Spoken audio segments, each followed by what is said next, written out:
For one of the only NFL teams never to make it to the Super Bowl, it was a little too on the nose. The Pontiac Silverdome, home to the Detroit Lions from 1975 to 2001, was supposed to be demolished on Sunday morning. As hundreds of people had, a series of explosive charges raced around the base of the building, but when the smoke cleared, the stadium was still there.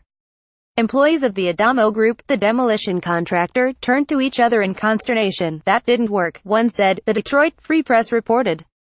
The Silverdome in Pontiac, Mich., home to the Detroit Lions from 1975 to 2001, refused to implode on Sunday.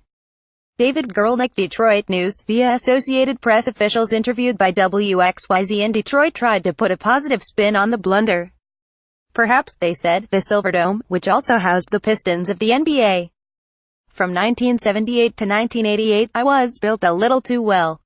Rick Cupitilli, executive vice president of Adamo, told the Free Press that about 10% of the explosives had failed to detonate because of faulty wiring. Those charges, installed in 8 locations, were supposed to demolish the steel columns supporting the stadium's upper level. "There's wire separated somewhere," Mr. Cupitilli said. "We've researched it. We haven't found it yet. We're going to continue research, but it's not coming down today, depending on the cause of the wiring problem," he added. Adamo may set off the unexploded charges later this week or take down the columns by other means. Company officials could not be reached on Sunday night. Adamo was also behind the demolition last month of the Georgia Dome, where the Atlanta Falcons played from 1992 to 2016. That task went off without a hitch, unless you happened to be an employee of the Weather Channel, whose camera vantage point was blocked by a city bus at the worst possible moment. "I am crying." The Weather Channel set up for a live shot of the Georgia Dome being imploded, and at the perfectly wrong time. This happened via ajcpic.twitter.com /OCXPC7ox Brett Taylor at Brett _Taylor November 20, 2017. "Get out of the way, bus," an employee yelped as the stadium, unseen, thundered to the ground.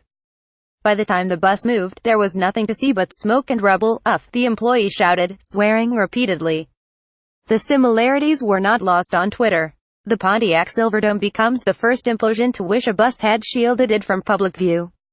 Pic.twitter.com 9poo of 3y, Dan Hasty at that Dan Hasty Deck. 2017. Many long-suffering Lions fans saw the failed demolition as emblematic of their team's fortunes, or of their cities' most Detroit thing ever. One Twitter user wrote, "I guess the building is not used to implosion on a Sunday until 1 p.m. Another tweeted, "Other people chose to view it as a symbol of resilience in a city that has suffered deeply in recent decades." After all, the Silverdome is famously dilapidated. The Detroit News called it an eyesore, and that is one of the more polite descriptions, but on Sunday, it stubbornly refused to die. "Hell nah, you can't bring me down. Y'all garbage." Pontiac Silverdome at Silverdome Deck. 2017. Shortly after the failed demolition, someone created a Twitter account for the stadium. Tough as hell. The account's description read, "I survived 12.3.17. Follow Maggie Astor on Twitter at MaggieEA Store."